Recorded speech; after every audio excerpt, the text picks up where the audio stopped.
So we studied about parliament and different definitions about the private member bill and the questionnaires, etc. We studied about that.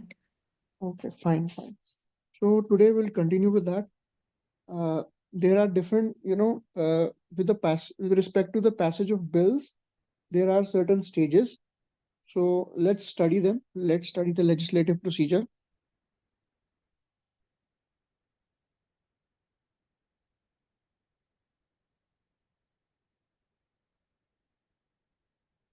So see, with respect to normal bills, ordinary bills, first we have the first reading of the bill. First reading. Okay, here the bill, ordinary, we're talking with respect to ordinary bill. Means not a money bill. उसके बारे में बात कर रहे हैं. Ordinary bill can be introduced in either house of parliament.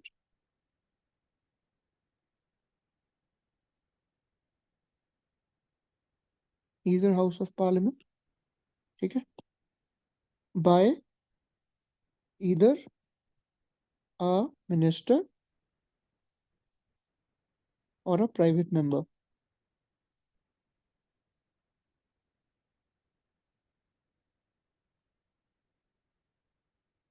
Right. ठीक है. इसके बाद क्या होता है? फर्स्ट रीडिंग के बाद, ठीक है, इसको पब्लिश कर दिया जाता है गैजेट में. It is published in the gazette.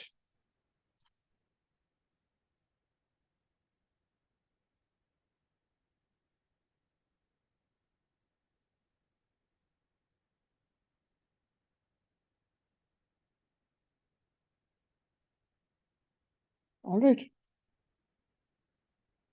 अब फर्स्ट रीडिंग के बाद क्या होती है? Second reading of the bill. We have to understand second reading में क्या होता है. What are the procedures that are followed here? तो अब इसमें क्या होगा?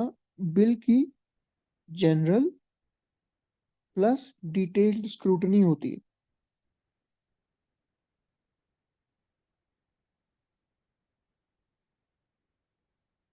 ठीक है. इसके कुछ सब स्टेजेस हैं. पहला क्या है? Stage of general discussion.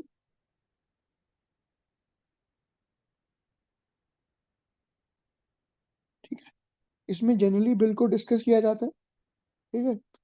इसमें पहले क्या किया जाएगा? डिस्कस करके फिर इसको सेलेक्ट कमेटी को रेकमेंड किया जाएगा. सेलेक्ट कमेटी जिस भी हाउस का, फॉर एग्जांपल लोकसभा की या राज्यसभा की सेलेक्ट कमेटी. उसके बाद it may be given to the joint committee of both the houses. ठीक है. और पब्लिक में भी सर्कुलेट किया जाता है टू elicit पब्लिक ओपिनियन. ठीक है. इसके बाद जो नेक्स्ट स्टेज है इसकी, दैट इज कमेटी स्टेज.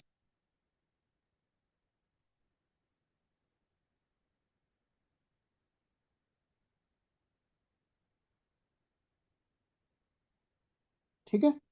इसमें क्या होता है? कमेटी एग्जामिन करती है बिल को thoroughly, clause by clause examine करेगी. क्लॉज बाय क्लॉज एग्जामिनेशन होता है बिल का.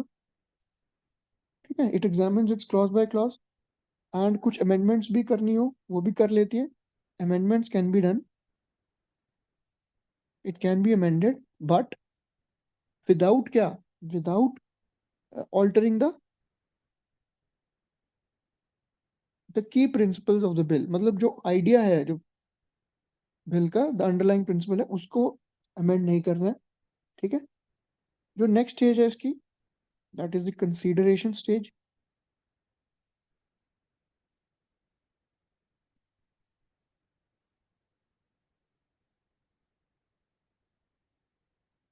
ठीक है.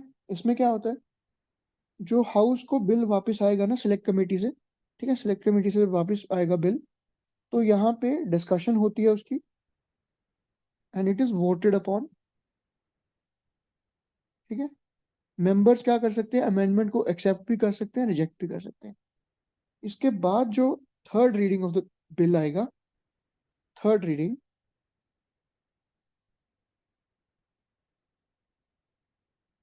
ठीक है. थर्ड रीडिंग में क्या होता है?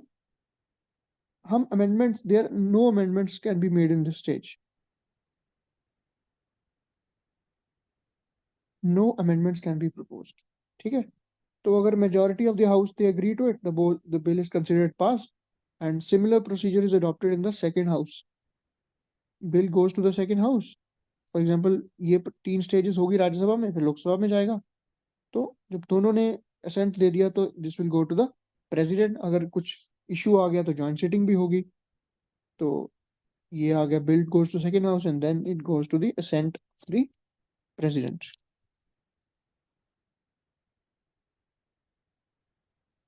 ठीक है, क्लियर है. अब इसके बाद आपके जो इम्पोर्टेंट एक बिल आता है, that is called as money bill. क्या होता है मनी बिल?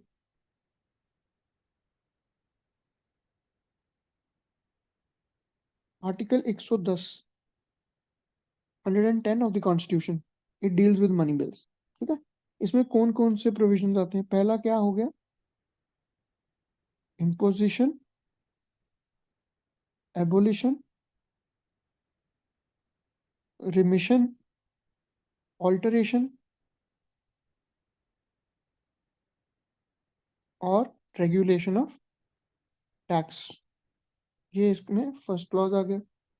दूसरा, borrowing of money by the government, borrowing of money by the central government. ठीक है, और क्या आता है इसमें? Custody of consolidated fund of India, contingency fund of India. ठीक है, ये सब आ जाएगा इसमें.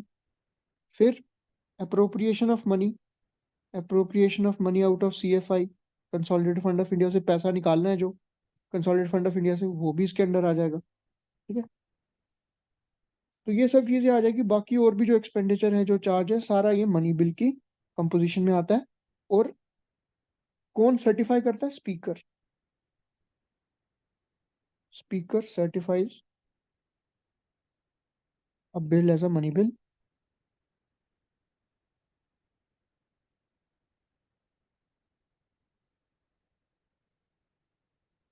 And his decision is final. ठीक. अब राज्यसभा क्या करती है? राज्यसभा में ये बिल की पावर सिर्फ लोकसभा को होती है ना, तो राज्यसभा सिर्फ मैक्सिमम 14 दिन के लिए मनी बिल को रोक सकता है. ठीक है, अगर 14 डेज तक राज्यसभा ने बिल पास नहीं किया या कुछ भी किया, वो अज्यूम किया जाएगा कि बिल पास हो गया है. ठीक है, ये अमेंडमेंट प्रपोज तो कर सकता है, बट लोकसभा की मर्जी है, Lok Sabha overrides. Lok Sabha, the will of the Lok Sabha prevails. Lok Sabha अगर अमेंडमेंट को मानेगा तो ठीक है, नहीं मानेगा तब भी ठीक है. बिल ओरिजिनल फॉर्म में, the bill is assumed passed in the original form.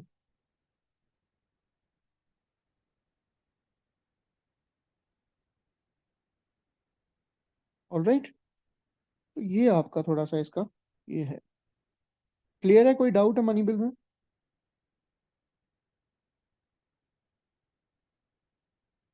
Money bill में obviously no joint sitting, joint sitting हो ही नहीं सकती क्योंकि लोकसभा की ओवरराइडिंग पावर्स है. ठीक है, नेक्स्ट आपका आ गया फाइनेंशियल बिल्स. होते हैं कुछ. तो क्या होते हैं फाइनेंशियल बिल? लेट्स अंडरस्टैंड, उनको भी समझते हैं. मनी बिल भी एक तरह का फाइनेंशियल बिल ही है, बट दो और तरह के फाइनेंशियल बिल होते हैं. उसमें पहला आपका आ गया फाइनेंशियल बिल 1.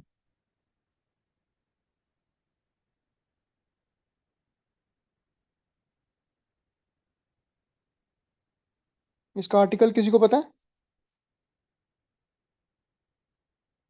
एनीवन? So 117 1171 1171. ठीक है, तो जो फाइनेंशियल बिल 1 है ना, वो कंटेन करता है वो सारे मैटर जो 110 में होते हैं. 110 मतलब मनी बिल में होते हैं, बट कुछ और भी अलग से मैटर इसमें इन्वॉल्व होते हैं. ठीक है, ये कुछ मसलों में मनी बिल से सिमिलर है और कुछ मसलों में अलग है. मनी बिल से सिमिलर कैसे है?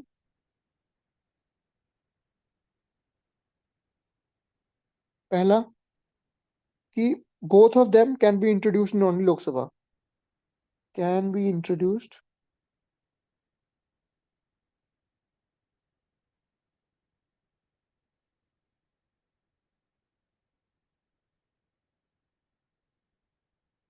similar to money bill, ठीक है, लोकसभा में ही इंट्रोड्यूस किया जा सकता है, and only on the recommendation of the president.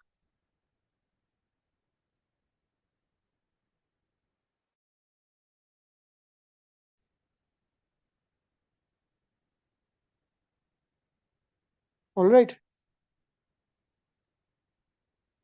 But otherwise क्या है, this bill is govern by the provisions of ordinary bill only, ठीक है, ऑर्डिनरी बिल की तरह ही इसको पास किया जाता है। ओके, अब दूसरे टाइप के बिल क्या होते हैं, प्रेसिडेंट इसमें क्या कर सकता है, he can either give his assent or withhold but cannot return, president ना रिटर्न नहीं कर सकता,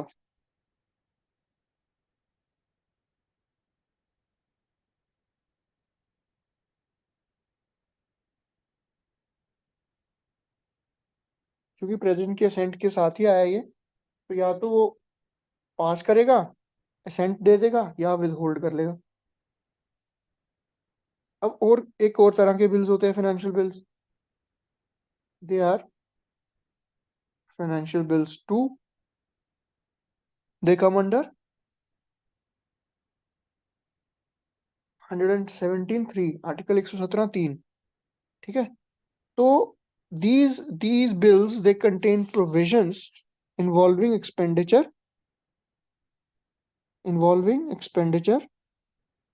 from CFI, Consolidated Fund of India, but does not include matters in under article 110 के अंडर जो मैटर है वो इसमें नहीं आते। ये एक ऑर्डिनरी बिल ही होता है, this is an ordinary bill, in most respects it's an ordinary bill, ठीक है। इसका सिर्फ एक ही स्पेशल फीचर है कि ये पास नहीं हो सकता जब तक प्रेसिडेंट ने नहीं बोला है, कैनॉट बी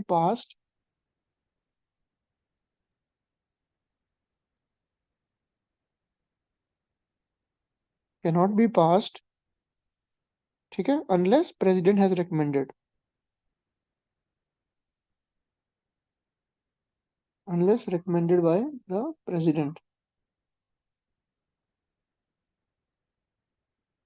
ओके। तो ये कहां पे इंट्रोड्यूस होंगे, ईदर हाउस ऑफ पार्लियामेंट,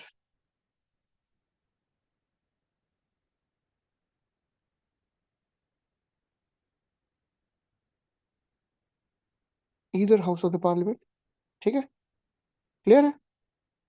तो ये रिजेक्ट भी हो सकते हैं, इट कैन बी रिजेक्टेड और amended bye either house of parliament. इसमें ना जॉइंट सिटिंग का भी स्कोप होता है, बिकॉज दोनों हाउसेस की इक्वल पावर्स हैं, जॉइंट सिटिंग होती है इसके केस में, जॉइंट सिटिंग का स्कोप रहेगा, ठीक है। तो ये हो गया हमारे दो तरह के bills, financial bills two, article 117 ordinary bills हैं, either house of the parliament can not be passed unless president has recommended, joint sitting हो सकती है, expenditure from CFI except article 110 वाले मैटर्स। फाइनेंशियल बिल्स 1 में क्या होता है, can you introduce only in Lok Sabha, ठीक है, फिर ओनली लोकसभा तो मतलब नो जॉइंट सिटिंग होगी इसमें,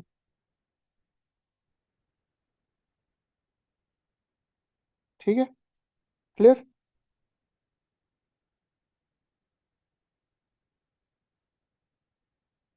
नेक्स्ट आपका आ गया जॉइंट सिटिंग।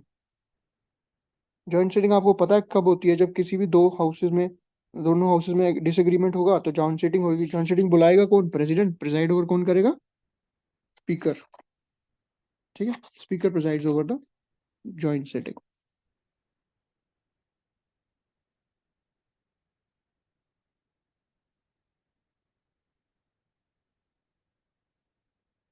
बजट आपका आर्टिकल 112 में रेफर किया जाता है, ठीक है। और budget actually term budget misnomer है, इसको दिस इज एक्चुअली द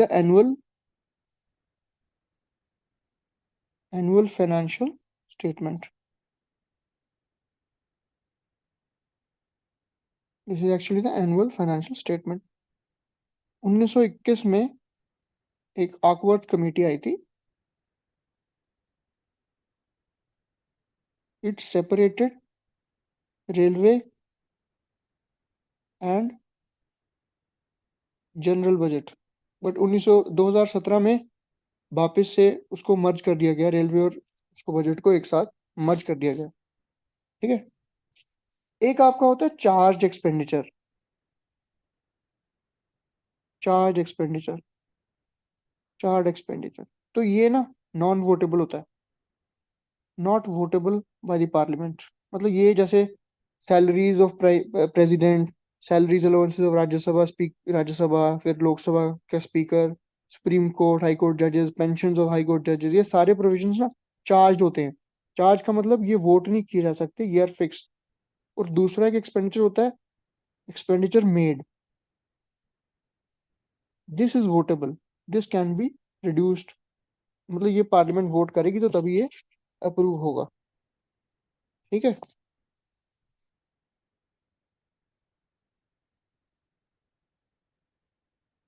यहाँ तक कोई doubt?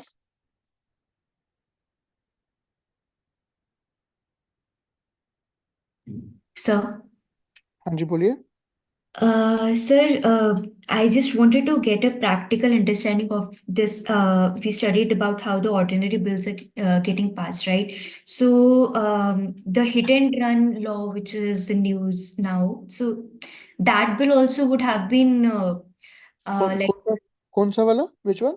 hit and run, the ones that the government has passed. It's not passed yet, but then it's under like the president has signed it, and it will be in force after 2 or 3 months, as is Ordinary bill होगा ना वो. Indian Penal Code. It will be an ordinary bill, no? Yes, so like that only it would have been passed, right? The first sitting, first reading, second reading, and हाँ नहीं, बाकी bills में भी वैसा होगा, लेकिन बाकी में क्या होगा, मनी बिल्स भी वैसे ही पास होंगे. लेकिन मनी बिल्स में क्या होता है, राज्यसभा को पावर उतनी नहीं होगी. Rajya Sabha will only have a dilatory powers in that. 14 दिन के लिए, 14 days के लिए Rajya Sabha can dilate the bill, delay the bill. Only for 14 days. It cannot hold the bill, cannot hold the money bill.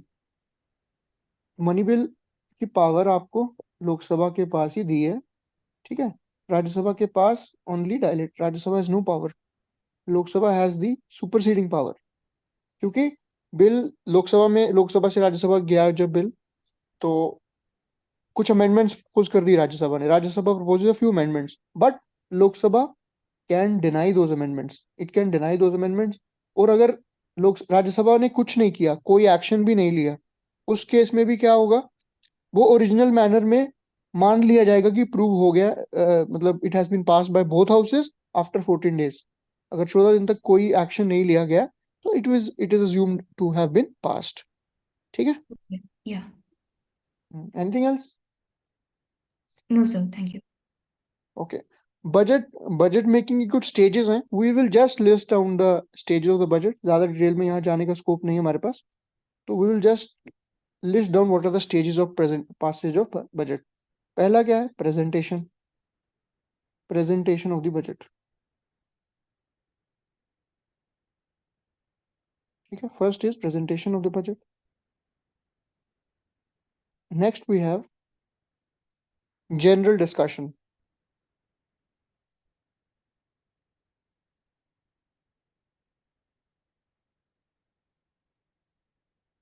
Next is general discussion. ठीक है. इसमें क्या होता है, दोनों हाउसेस में होता है, 3-4 दिन तक होती है. ठीक है. उसके बाद क्या होता है, जनरल डिस्कशन के बाद हाउस को एडजर्न कर दिया जाता है 3-4 हफ्ते के लिए. ठीक है. उन 3-4 हफ्तों में departmental standing committees, 24 departmental standing committees scrutinize the budget. Scrutiny is done by the departmental standing committees. ठीक है. नेक्स्ट स्टेज इज वोटिंग होती है. Voting on demand for grants, voting on demand for grants. ठीक है, ministry wise होती है voting. ठीक है, इसमें कट मोशंस होते हैं, कुछ पॉलिसी कट मोशन होता है जिसमें सिर्फ एक टोकन रिडक्शन होती है। इकोनॉमी कट मोशन होता है थोड़ा सा ज्यादा, और टोकन कट मोशन होता है कि उसकी वैल्यू रिड्यूस कर दी जाती है पूरी। ठीक है, उसके बाद नेक्स्ट स्टेज होता है आपका अप्रोप्रिएशन बिल पास होता है। Appropriation bill is pass. ठीक है, एंड इसके अप्रोप्रिएशन बिल के बिना आप पैसा नहीं निकाल सकते। ठीक है, अप्रोप्रिएशन बिल जब पास हो गया तो लास्ट आपका स्टेज है finance bill. So this is just a cursory idea you need to have about the passage of the bill. ठीक है, तो फाइनेंस, जब फाइनेंस बिल फाइनेंस एक्ट बन जाता है तो income side of the budget को ये अप्रूव कर देता है, so that you can make your what you से योर एक्सपेंसेस। बट लेकिन क्या होता है ना कि इस पूरे प्रोसेस को लग जाता है अराउंड 1 to 2 months। उस बीच में गवर्नमेंट को स्पेंड तो करना होता है पैसा, तो for that contingency there is a provision of vote on account. Vote on account क्या होता है कि 1/6 of the total budget, 1/6 of the budget is allotted to meet the immediate expenses.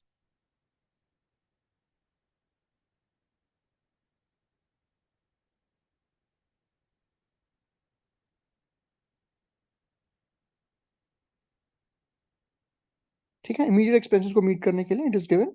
Letter on it is prove, थोड़ा मई तक ये approve होता है, तब तक सरकार को खर्चा तो करना ही है विद रिस्पेक्ट टू दैट।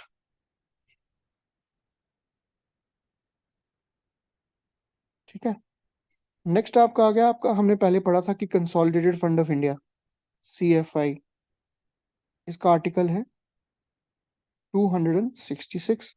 फिर आपका CFI contingency fund of India भी है, उसका आर्टिकल कौन सा है? 267। And then we have a public account of India. Public account of India, that article is again 266। ठीक है, जो सारे पैसे आते हैं ना सरकार के, वो इसमें आते हैं consolidated fund of India. Contingency fund of India president के पास होता है to meet certain unforeseen circumstances. It is managed by secretary, it is managed by secretary, finance secretary. Finance secretary इसको मेंटेन करता है on behalf of president, finance secretary. ठीक है, it is operated through executive action. Executive action में सरकार, जो government है, वो डिसाइड करेगी कि कैसे पैसा खर्च करना है। इसके लिए हमने पढ़ लिया बजट मेकिंग प्रोसेस, पूरा पैसा वो स्टेजेस में पास होगा, 6 स्टेजेस में। Public account also executive action से ऑपरेट होता है। इसमें कौन कौन से पैसे आते हैं पब्लिक अकाउंट में? एक तो आपका प्रोविडेंट फंड अकाउंट के पैसे आएंगे। ठीक है, दूसरा इसमें जुडिशियल डिपॉजिट्स आ जाएंगे आपके, जुडिशियल डिपॉजिट्स। ठीक है, और क्या आएगा इसमें? सेविंग बैंक डिपॉजिट आ जाएंगे, सेविंग बैंक डिपॉजिट। जो रेमिटेंस आती है वो भी इसमें आएगी, remittances is also going to be accrued to this account. So this is just a basic understanding you need to have about these accounts, just an idea. ठीक है,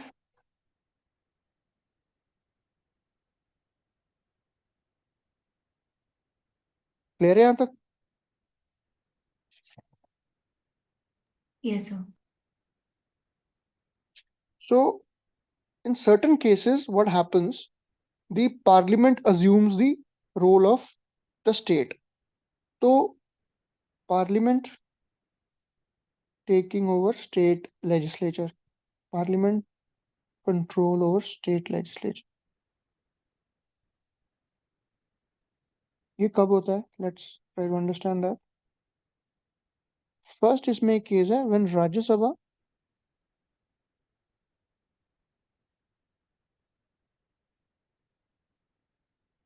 passes a resolution to that effect.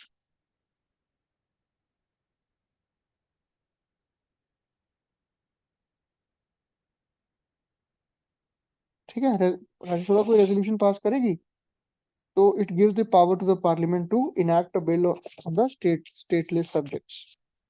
Next, in proclamation of when national emergency is proclaimed, national emergency के time भी ऐसा होता है। फिर आपका president rule में भी, जब स्टेट में प्रेसिडेंट रूल लगा तब भी, ठीक है, in that case also to give effect to international treaty, या फिर दो या दो से ज्यादा स्टेट्स रिक्वेस्ट करें कि कोई बिल बना दो स्टेट में, तो वो बिल सिर्फ उन्हीं स्टेट्स पे एक्ट सिर्फ वही स्टेट्स पे अप्लाई होगा, टू और मोर स्टेट्स रिक्वेस्ट, ठीक है। So these are the situations when the parliament can legislate over state subjects.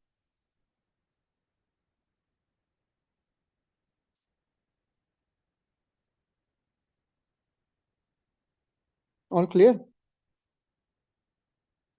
Then see, parliament की कुछ जुडिशियल पावर्स होती हैं, judicial powers of the parliament. पहला क्या है? Impeachment of the president, president को इम्पीच कर सकते हैं।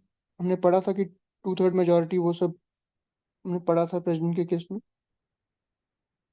Impeachment of the president, removal of vice president. अच्छा, वाइस प्रेसिडेंट को कैसे रिमूव किया जाता है, जल्दी बताइए।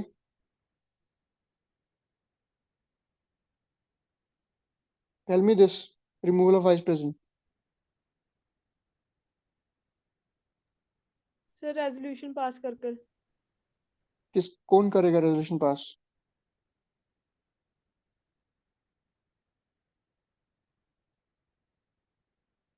हाँ जी, sir lower house. Lower house, are you sure? Lower house कौन सा होता है? कौन से हाउस को लोअर हाउस बोला जाता है? लोकसभा और Rajya Sabha, I am confused between two. नहीं, लोअर हाउस किसको बोला जाता है? सर लोकसभा। अच्छा, और आपने फिर आप बोल रहे हो कि lower house, Rajya Sabha, Lok Sabha will kind of remove the vice president. Vice president कौन से हाउस के मेंबर होते हैं?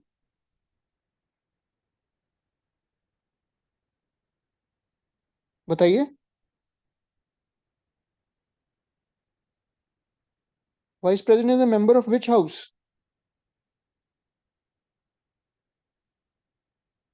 Sir Rajya Sabha. He is a member of Rajya Sabha, are you sure? Anyone else?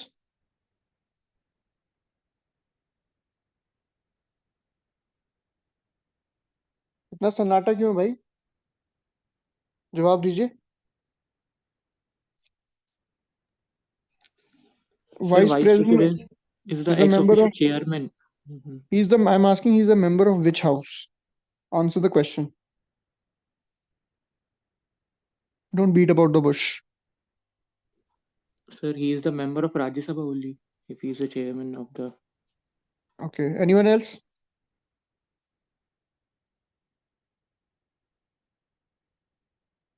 Ex officio chairman of Rajya Sabha. Don't beat about the bush. Answer the question. Vice President is the member of which house of the parliament? Rajya Sabha. Sir Rajya Sabha. Anyone else? Noordeep? Anabia? Jasreen? Anyone?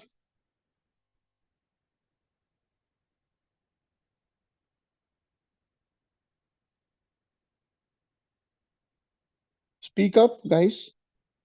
I'm waiting for an answer. He is not the member per se, but he's the ex officio chairman. He should be eligible to be the member of Rajya Sabha, but Don't beat about the bush. Just answer in just a single word. The Vice President of India is a member of which house of Indian Parliament?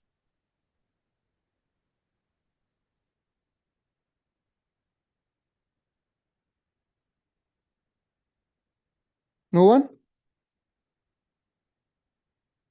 no, sir. He is a member of neither house. What does it take you to answer this much? When we studied about the Vice President, I categorically mentioned that the Vice President is a member of neither house of the party. He's not a member of Rajya Sabha. That is why he is an ex officio. का मतलब क्या होता है? Ex officio का मतलब ही ये होता है he is a ex officio chairman. He is the chairman but he is not a member. There is no point of teaching. इसका मुझे लग रहा है कि मैं अच्छा नहीं पढ़ा रहा हूँ फिर, if you're not able to answer these very, very simple questions. He's an ex officio chairman of the Rajya Sabha. He's not a member of the Rajya Sabha. Deputy chairman is a member of the Rajya Sabha chosen from among its members. So the removal of the vice president, even though he's not a member of the Rajya Sabha, with the resolution of the Rajya Sabha because he acts as a chairman in the ex officio capacity. I hope it is clear now. Yes, sir. If you have any doubts, ask in the class. But when I ask questions, answer the questions. This was a very, very simple question. I'm disappointed.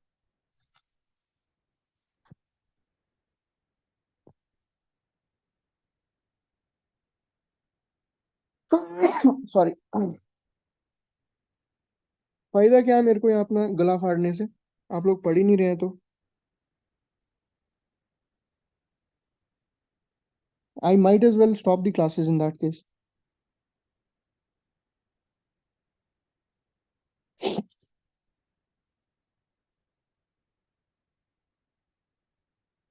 चलिए, कोई नहीं, रब रखा है। अब मुझे लगता है I stop asking questions. Why should I embarrass my self only? No, let's understand the position of the two houses with respect to each other. In what cases is Lok Sabha equal to Rajya Sabha? Let's understand.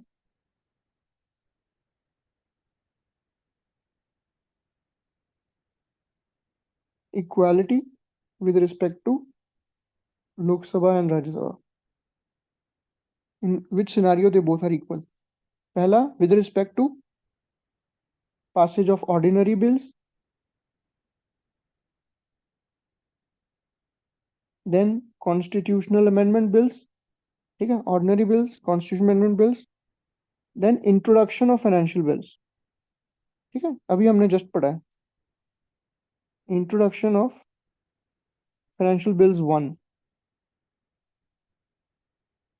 or either 2, introduction of financial bills, ठीक है, then you have election and impeachment of president,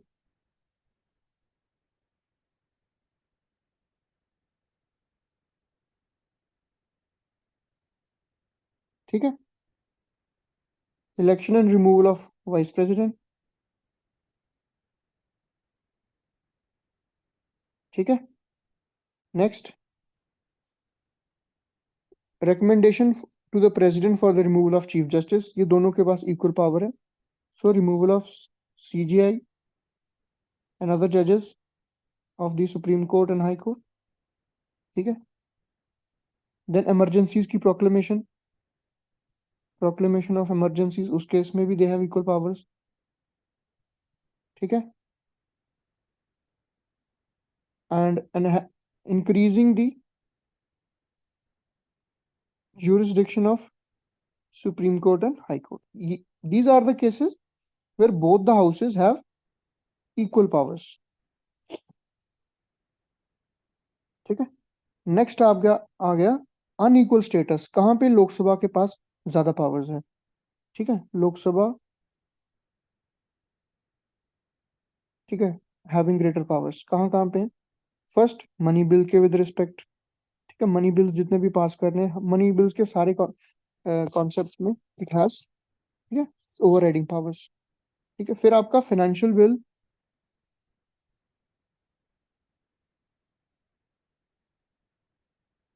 financial bill 1 होता है जो, उसमें it has greater powers. फिर आपको पता है स्पीकर प्रिजाइड करता है जॉइंट सीटिंग को, speaker presides over the joint sitting, ठीक है। देन राज्यसभा सिर्फ बजट को डिस्कस कर सकती है, बजट में ओवरराइडिंग पावर अगेन इसके पास आ जाती है, ठीक है।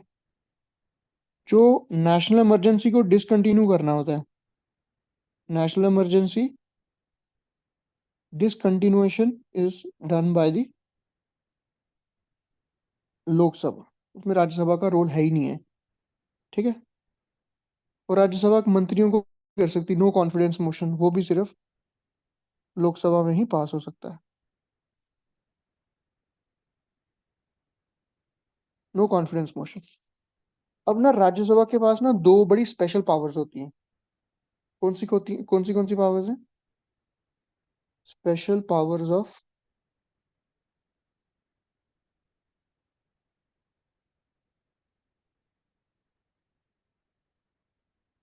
राज्यसभा। पहली क्या है? Can authorise the parliament to make a law on the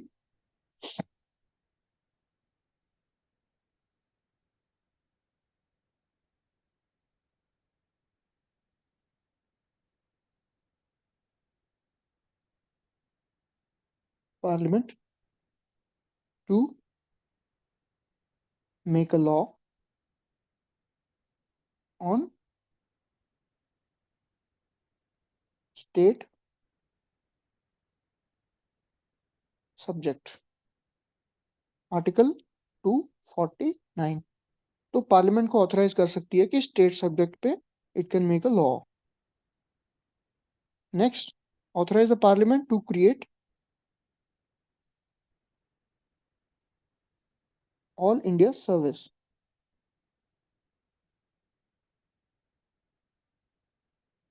ठीक है, आर्टिकल 312। सो ये दो स्पेशल पावर्स हैं जो राज्यसभा के पास हैं, लोकसभा के पास नहीं है। कोई शक, कोई doubt?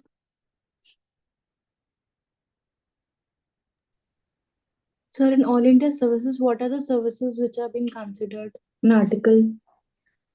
You tell me, you read this and tell me tomorrow. Okay?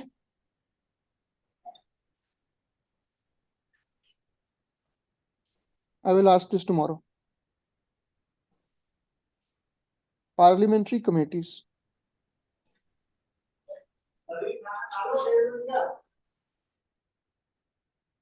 ठीक है, सबसे पहले आपका आ गया estimates committee.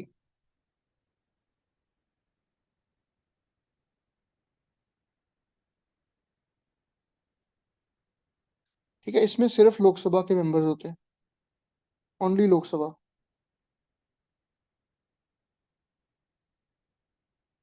Only Lok Sabha, 30 members,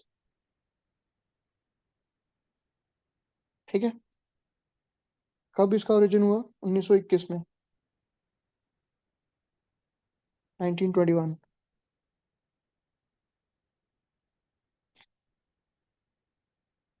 election कैसे होती है? Proportional representation by means of single transferable vote, और टर्म होता है 1 साल का, 1 ईयर टर्म होता है, ठीक है। और इसमें एक और चीज होती है, कोई भी जो कमिटीज है, minister can not be a member.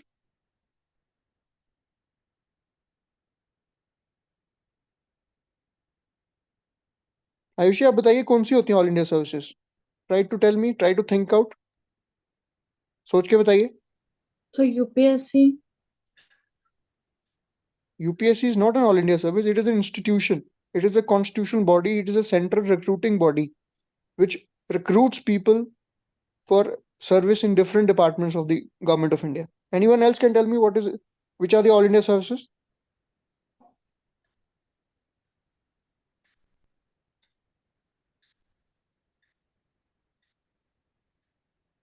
Yes, anyone? Sir, IAS, IPS, and forest service. Yes, that's correct. Foreign service is a central service.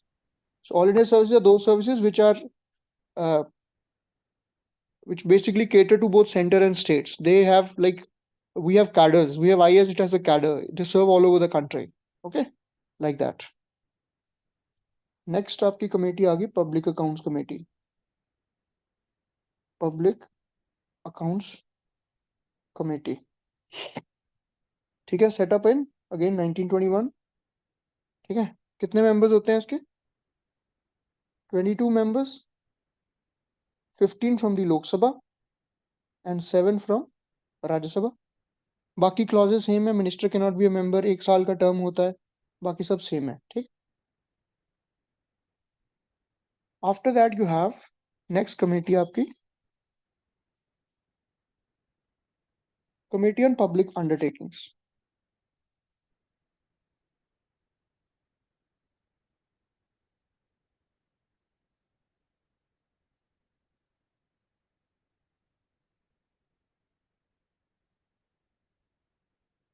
ठीक है, तो it came into being in 1964 on the recommendation of Krishna Menon Committee.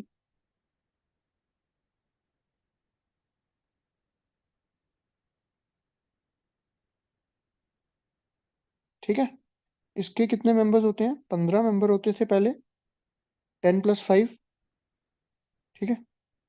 अभी increase होके 22 हो गए हैं इसके भी, 15 + 7, 15 Lok Sabha, 7 Rajya Sabha. Rest of the conditions are same. इसका बस ये एक चीज है कि इसका चेयरमैन जो होगा ना वो लोकसभा से होगा। Chairman of this committee will be from Lok Sabha. एक और चीज याद रखना कमेटीज के विद रिस्पेक्ट टू, जब डेप्यूटी स्पीकर होगा वो किसी भी कमेटी का मेंबर बनेगा तो he becomes the chairman of that committee, ठीक है। Deputy chairman, deputy speaker becomes the member of a committee, he is appointed as the chairman. फिर हमारी डिपार्टमेंटल स्टैंडिंग कमेटीज होती हैं कुछ,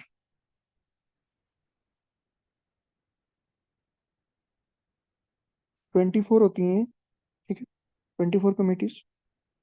तो ये हमारे डिफरेंट डिफरेंट जो मैटर्स है उसको टेकअप करती हैं। 31 मेंबर्स होते हैं इनके, 21, 10 लोकसभा एंड राज्यसभा, ठीक है। बाकी बहुत सारी कमेटियां छोटी छोटी वो आप देख लेना, जो मेन मेन मैंने आपको बता दी। रिसेंटली अभी आपकी एथिक्स कमेटी न्यूज में थी, ठीक है। आई थिंक इसके 15 मेंबर्स हैं, ये आप चेक कर लेना इसके मेंबर्स कितने होते हैं एथिक्स कमेटी के। Just check this number of the members of the ethics committee, ठीक है। तो ये डिफरेंट जो मोरालिटी की ओवररीच के ऊपर जो भी प्रोविजन था उसको ये चेक करते हैं। So these are the committees that we have discussed. Now little bit about parliamentary privileges.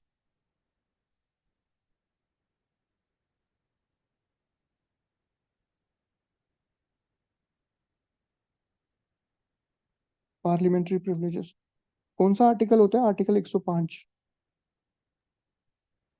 So ethics committee has 10 members. Okay, article 105, ठीक है, आर्टिकल 105। तो it it is a set of special rights, है ना, special rights and immunities enjoyed by both houses of the members, both houses of the parliament. तो MPs को मिलती है ये, committees and attorney general also enjoys these. Attorney general को भी parliamentary privileges मिलती है। प्रेसिडेंट के पास ये प्रिविलेजेस नहीं होती है क्योंकि प्रेसिडेंट के पास अपनी अपनी अलग से प्रिविलेजेस होती हैं। ही is not a member of the parliament but he is an integral part of the parliament, ठीक है। तो ये प्रिविलेजेस एक तो इंडिविजुअल भी होती हैं, individual privileges, and then you have collective privileges as well, ठीक है। कलेक्टिव प्रिविलेजेस में क्या है? राइट टू पब्लिश रिपोर्ट्स, ठीक है, punish members for the contempt, तो courts can not inquire into what is being said. और इंडिविजुअल प्रिविलेजेस में क्या है? अरेस्ट नहीं कर सकते आप मेंबर को ना 40 दिन सेशन से पहले, अगर ये सेशन का टाइम है, ना 40 दिन पहले, ना 40 दिन बाद। तो ये इनके पास प्रोटेक्शन विंडो होता है। इनको फ्रीडम ऑफ स्पीच होती है पार्लियामेंट में, they have freedom of speech in the parliament, ठीक है। So these are the things, these are certain things with respect to the parliamentary privileges, ठीक है। आर्टिकल 105 प्रोवाइड करता है, और स्टेट के केस में ये आर्टिकल 194 होता है, जो लेजिस्लेटिव असेंबली के जो मेंबर्स होते हैं उनके प्रिविलेजेस के रिस्पेक्ट में, ठीक है। तो ये हमारा पार्लियामेंट वाला चैप्टर इज कंप्लीट। अभी इसमें आपको कोई डाउट है अभी तो पूछ लो।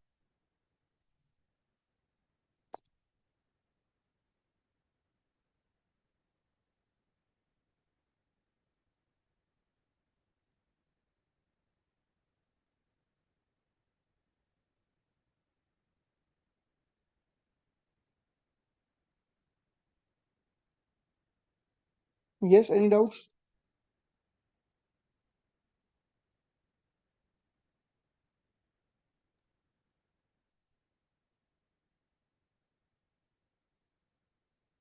हाँ जी guys.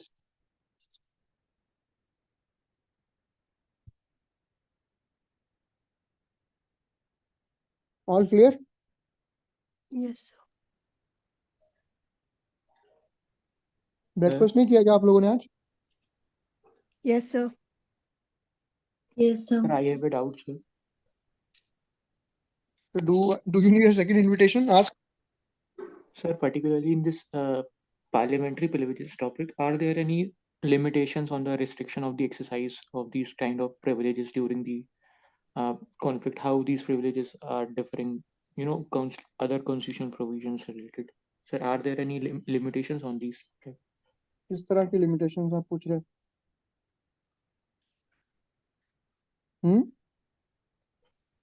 सर जैसे कि सर अकाउंटेबिलिटी इंश्योर कराना हो पब्लिक के डोमेन में, तो ये बैलेंस कैसे स्ट्राइक करता है सर? प्रोटेक्ट करता है राइट्स के भी और इंडिपेंडेंस की लेजिस्लेटर्स का? ये बैलेंस नहीं स्ट्राइक होता है क्योंकि काफी बार डिबेट चलती रही है कि पार्लियामेंट्री प्रिविलेजेस को खत्म करना चाहिए, कोडिफाई करना चाहिए. तो ये यूरोप ब्रिटिश पार्लियामेंट से कॉन्सेप्ट आया था पार्लियामेंट्री प्रिविलेजेस का. उन्होंने तो अबॉलिश कर दिया, हमने नहीं किया है. तो ये एक ब्लैंकेट पावर दे देता है एमपीज को और एमएलएस को कि they can get away with whatever they say. And so that is a what you say lacuna in the overall functioning of the parliamentary democracy. So that is a problem. Can't help it. Sir, Moving but on. what role does presiding officer can play in ensuring this particular fair and balanced resolution of this? He can only ensure discipline. उससे ज्यादा और कुछ नहीं हो सकता ना उसमें. He sir can कोई only recommend. इंटरनेशनल बेंचमार्क या बेस्ट प्रैक्टिसेस नहीं हुई अभी तक इंडिया में कि I'm अरेंज not कर aware. सकें सर? I'm not aware. आप चेक करके बताइएगा कल मेरे को अगर जी है जी. कुछ.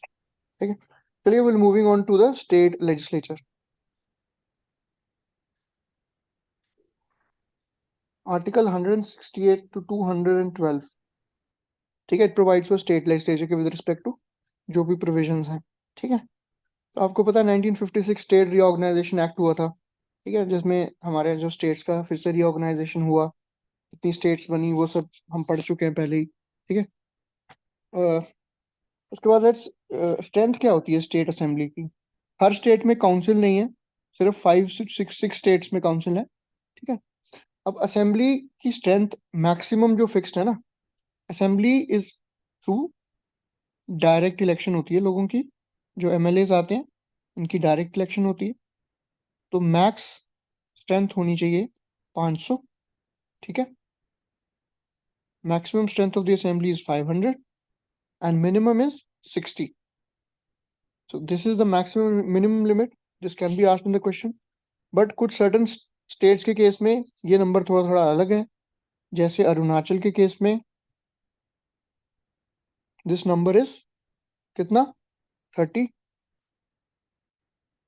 नागालैंड के केस में साथ में सिक्किम का भी 30 है, तो इसको हम साथ पे लिखेंगे. सिक्किम एंड गोवा, इन तीनों के लिए द नंबर इज 30. ठीक है. मिनिमम. नागालैंड के लिए 46 एंड मिजोरम के लिए इट इज 40. ठीक है. अब पहले क्या होता था, नॉमिनेटेड मेंबर होता था एंग्लो इंडियन कमेटी से. अब वो प्रोविजन भी हटा दिया गया. और काउंसिल के केस में क्या होता था, काउंसिल की जो स्ट्रेंथ होनी ना, लेजिस्लेटिव काउंसिल,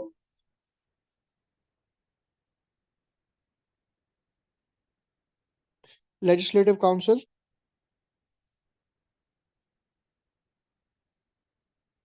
इनडायरेक्टली इलेक्टेड होती है. ठीक है. इसकी स्ट्रेंथ कितनी होती है? 1/3 of the assembly. 1/3 of the assembly. और इसमें क्या होता है, मिनिमम स्ट्रेंथ 40 होनी चाहिए. ठीक है. अब कौन कौन लोग इसमें इलेक्ट होते हैं? तो इसमें 6 categories of people are elected. 1/3 कौन होते हैं? Members of local bodies.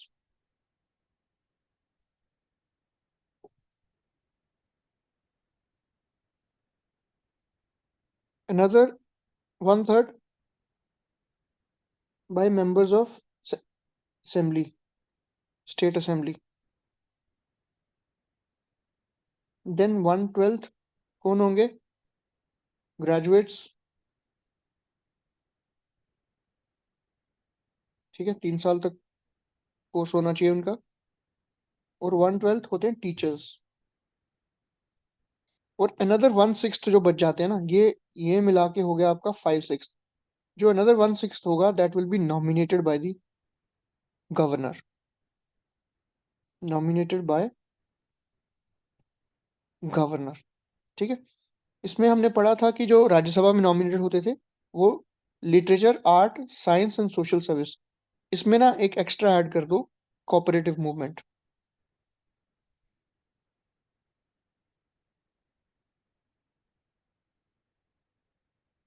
ठीक है। असेंबली की ड्यूरेशन कितनी होती है? एनीवन? 5 साल, ठीक है। और it is subject to dissolution हो जाती है इसकी 5 साल के बाद, या कभी नो कॉन्फिडेंस मोशन पास हो गया। काउंसिल 6 साल, like Rajya Sabha. It is also not subject to dissolution, it is a continuing chamber, ठीक है। तो असेंबली के लिए जो एज क्वालिफिकेशन है वो 25 साल है, इसके लिए है 30 साल, ठीक है। अब डिस्क्वालीफाई कैसे कर दोगे? या तो वो ऑफिस ऑफ प्रॉफिट होल्ड कर रहा है, ठीक है, ऑफिस ऑफ प्रॉफिट, ठीक है, और अनसाउंड माइंड का है, अनसाउंड माइंड, इंसॉल्वेंट हो गया, या किसी दूसरे देश का सिटीजनशिप ले लिया, वो सारी चीजें। इस केस में जो decision of governor is final. But anti defection के केस में किसका डिसीजन फाइनल होता है? Who decides cases of anti defection?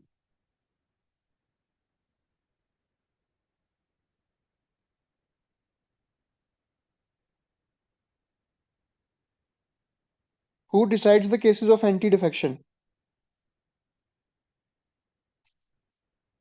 यार पढ़ पढ़ के नहीं आते हो आप लोग,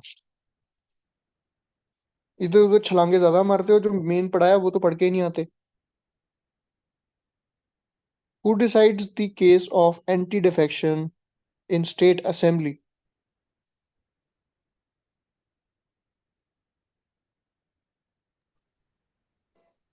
कितनी बार भी पढ़ा था यार, उसमें लोकसभा में नहीं पढ़ा था, स्पीकर डिसाइड करता है and his decision is final.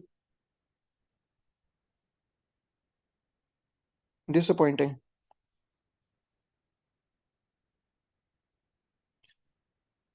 Next we talk about vacation of seats.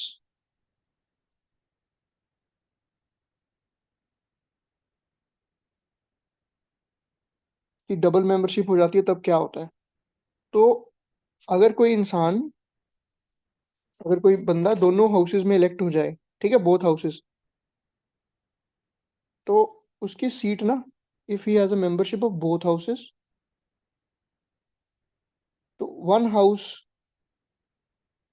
Is vacated as per provisions of state legislature, ठीक है, स्टेट लेजिस्लेचर के प्रोविजन है, ठीक है। डिस्क्वालिफिकेशन और कैसे होती है? बाकी जिस तरह की डिस्क्वालिफिकेशन जैसे हमने देखा, या रेजिग्नेशन दे के स्पीकर को एड्रेस करके, ठीक है, या फिर होता है एब्सेंस। जैसे कोई मेंबर ने विदाउट इंटीमेशन 60 दिन तक absent from the sitting of the house, तो वो उसकी सीट वेकेंट हो जाएगी। उसमें 4 दिन कंटिन्यूसली छुट्टी होगी, उसको कैलकुलेट, उसको अकाउंट नहीं लिया जाता है उसका, ठीक है। और या उसकी इलेक्शन वो नल एंड वॉइड डिक्लेयर कर दी हो, वो सारे केसेस, ठीक है।